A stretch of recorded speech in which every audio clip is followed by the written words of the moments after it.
Recebendo a nossa advogada, a doutora Larissa Kimmel, hoje para falar não sobre o direito de sucessões, não sobre o direito imobiliário, que ela também é especialista, mas vamos falar sobre a área da família e pensão alimentícia é o tema. Seja bem-vinda, doutora, obrigada pela participação. Muito obrigada novamente, Vera, pelo convite, pela oportunidade. Gente, em relação à pensão alimentícia, vamos tirar algumas dúvidas bem pertinentes. Uma delas, de que forma que é feita a avaliação para realmente chegar no valor específico dessa pensão, que na maioria das vezes é o que a gente quer saber, né? Quem deseja.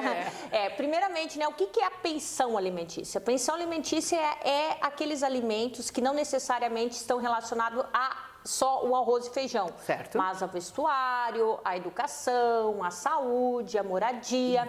E para determinar qual que é o valor que o alimentante tem que pagar ao alimentado, nós temos o trinômio, que é a necessidade do alimentado versus a possibilidade do alimentante e também a proporcionalidade disso. Então é importante o quê?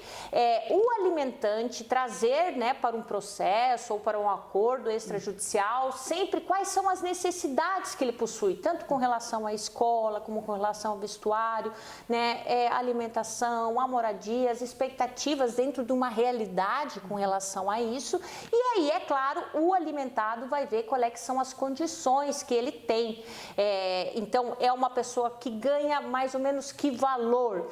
Geralmente as pessoas ficam muito em dúvida. Qual que é o percentual? Qual que é o percentual? É muito importante você analisar o caso específico, mas geralmente fica numa média entre 20% a 40%, dependendo também de quantos filhos tem aquela pessoa, qual que é a necessidade, se tem alguma necessidade de saúde, não tem, que é fixado com relação ao salário que o alimentante possui. Muito bem. Outra questão importante da gente apresentar é até quando, Normalmente esse valor ele é fixado, mas ele tem um período. E realmente são os estudos, é a faculdade que determina, doutora? É uma dúvida muito comum, até, de uma forma geral, são até os 18 anos. Mas se o alimentado continuar estudando, fazendo uma faculdade, pode ser até os 24 anos. Até é um processo que ele não é automático. Eu quero extinguir com a pensão dos alimentos, porque o meu filho atingiu a maioridade, mas ele também não está mais estudando, ele está trabalhando, está ganhando o dinheiro dele, eu também não tenho condições de ficar bancando. Você tem que ajuizar, provocar o judiciário para pedir a extinção desses alimentos. Não é automático, tá? Então fica aí a dica, que é algo importante. Sempre quando você quer mudar os alimentos, é necessário provocar o judiciário. Certo. Não é possível você fazer algo por conta própria. Tem que estar bem determinado, fixado, apresentado. Isso, e até tem pessoas que às vezes se separam de uma união estável, ou até tem um relacionamento, e aí acabam fazendo um acordo entre elas sobre uma determinada pensão. Essa pensão, ela não necessariamente é obrigatória. Por quê? Porque você precisa ter isso homologado por um juiz para cobrar na justiça. Então, é muito importante que essa situação ela seja regulamentada pelo juiz competente. Maravilha. Outro ponto importante. É possível mesmo os avós se tornarem responsáveis por essa pensão? Quando? Em que situação? Exatamente, é uma dúvida muito comum. Avós é um caso excepcional. Avós vão ter a responsabilidade de arcar com uma pensão somente no caso de realmente ser comprovado que o alimentante não tem essa possibilidade. A pessoa está enferma, a pessoa está totalmente desempregada. Já tive casos em que a pessoa estava se recuperando de uso de drogas, internada.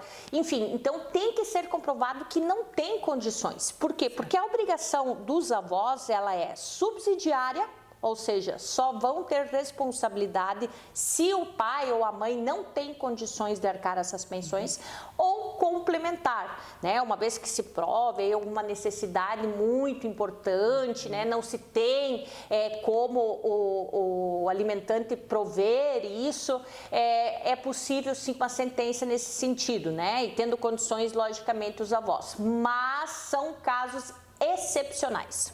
Está certo. Gente, pensão alimentícia, normalmente casos de pais separados, mas existe hoje uma situação muito especial muito aplicada, inclusive, junto ao direito da família, que é a questão da guarda compartilhada. Neste caso, como fica normalmente a pensão? É uma dúvida muito comum, né? Geralmente na guarda compartilhada nós temos a guarda de residência, que é aquela residência em que o filho vai passar mais tempo. E aí, geralmente, é fixado para esse genitor, ou pode ser o pai ou a mãe, que fica mais tempo, um valor favorável ao alimentado, no caso. Certo. Mas é muito importante a gente analisar o caso específico.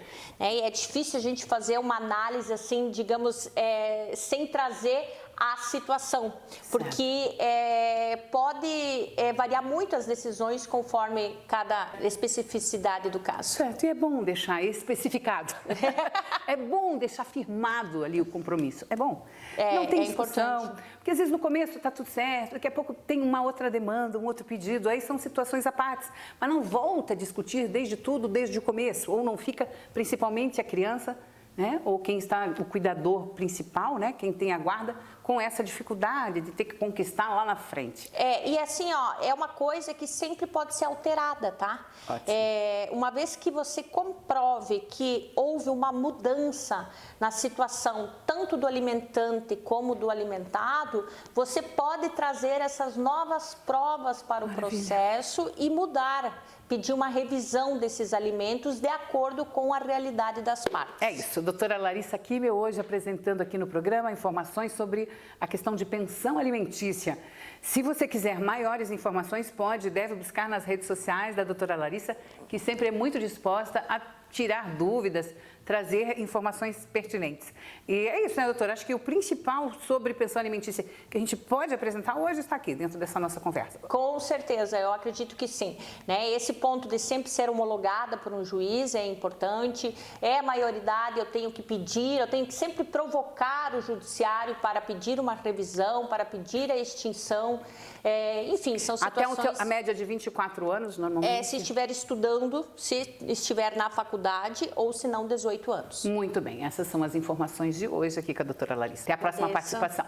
Tempo do break, a gente vai e volta rapidinho.